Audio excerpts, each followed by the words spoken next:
Hello and welcome back to BatlingPD.com. As always, we are here with Mr. Dan Brasher and his wife, Cindi Brasher. Hey. Last week we talked about a possible subject for this coming week, but it turns out that you guys kind of had something touch your heart that you wanted to talk about. Why don't you tell us about it, Dan? Well, in the last couple of days, I've seen the news, a lot of news about the flooding in Colorado, and thousands of people that lost their homes, and thousands of homes that have been damaged. And as I've been watching the film, I've seen people, they showed pictures of people trying to go back to find their homes, to find out what's left. And it really reminded me very clearly of what it was like, what it's been like in the last 18 months since I got diagnosed with Parkinson's, and then 6 months ago I went through the heart attack and the quadruple bypass surgery, and all of this health stuff that I've been through. In some ways, it's like I've battled with the thought of what I've lost, if I'd lost it all, or if I still had stuff. Because before the Parkinson's, I was pastoring a church, I was leading an insurance organization, sales organization, and I was a father. And in all three of those different things that I was involved in, I had people that loved me, people that respected me, people that looked to me for direction and leadership, people that appreciated me, people that wanted to be with me. I got a lot of positive things out of the things I was involved in doing. And when Parkinson's happened, all those things went away. Cindi, why don't you talk for a second about what went away for you? Because when it all happened, I guess the first fear I had to face was the fear of the possibility of loss. What was I going to lose? Because when I first got diagnosed, I wasn't thinking about giving up being in pastoral ministry. Right. What did you lose in all of this?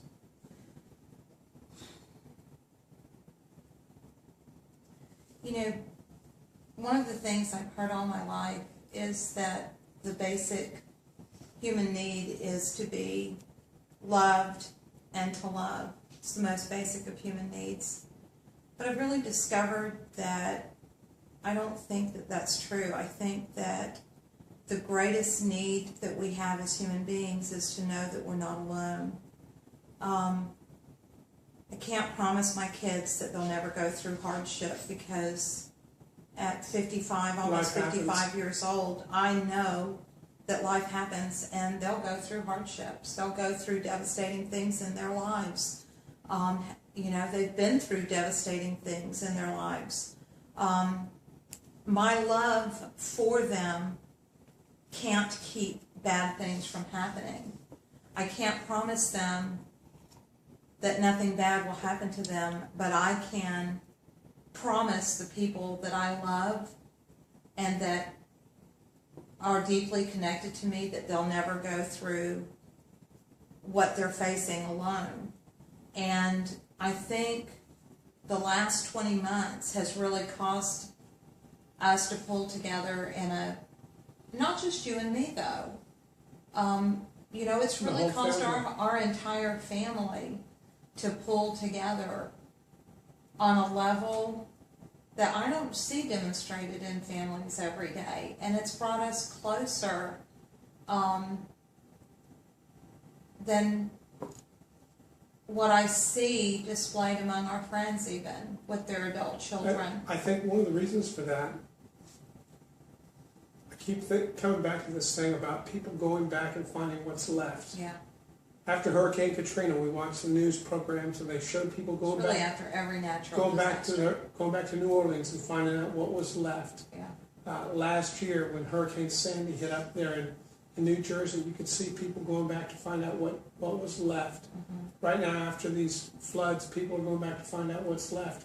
Well, one of the great things we discovered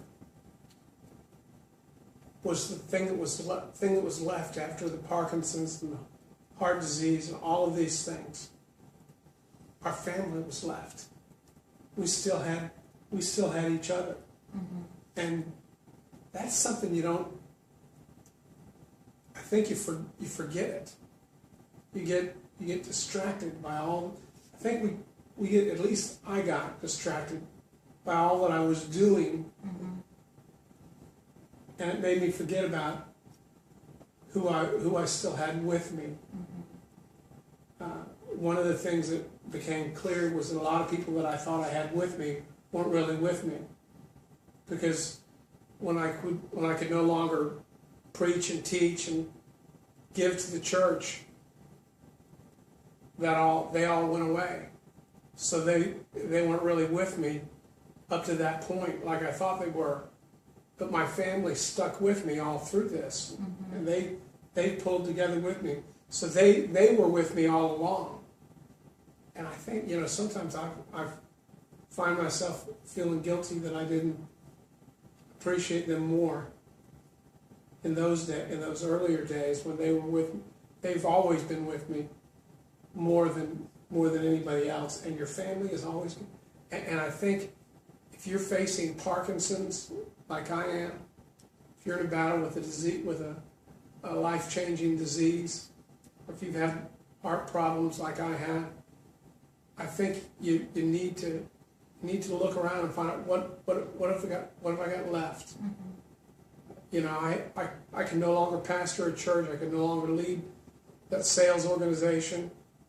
In some ways, I couldn't even be a father, because one of the things that was difficult for me too was my kids looked at me differently, because all of my life I'd always been hard charging, lead from the front, grab the flag and let's go full speed ahead, follow me. And I'd always been a goal setter, an accomplisher, a producer. I made things happen. Yes. And I was suddenly found myself in a position in life where I couldn't make anything happen. Yeah.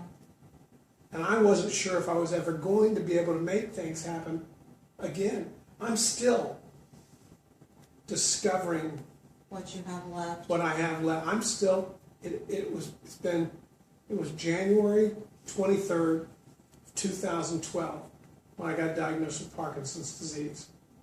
And it was March, little more than a year later, when I had heart attack and quadruple bypass heart surgery. And it's funny because in some ways I was beginning on the path towards discovering what I had left when the heart attack hit, and that put me right back to square one all over again in some ways. True. And so now that was March. We're in September right now. April, May, June, July, August. It's 6 months ago. So it's been 2 years. It'll be 2 years in January since all this health crisis started. And so I'm still beginning all over again to discover what have I got left. And Would you say it's accurate that you were measuring yourself by external accomplishments? yeah, By your external world? most men identify themselves by what they do for a living. If you ask them, what do you do? They don't say, well, I'm a father and a parent. They generally say, I'm a carpenter, I'm a builder, I'm an engineer, I'm a musician, I'm a computer tech, whatever. We identify ourselves by what we do. And a lot of times we get our self-esteem, our image of ourselves. Your value in the world, so to speak. We see ourselves as valuable, more or less valuable, because of what we do or don't do. I think most ladies. Well, you can't speak for women. Well, Don't even project that. How do women judge themselves as valuable? Same way men do. Do they really? So, Not my experience. My wife would disagree with that. what has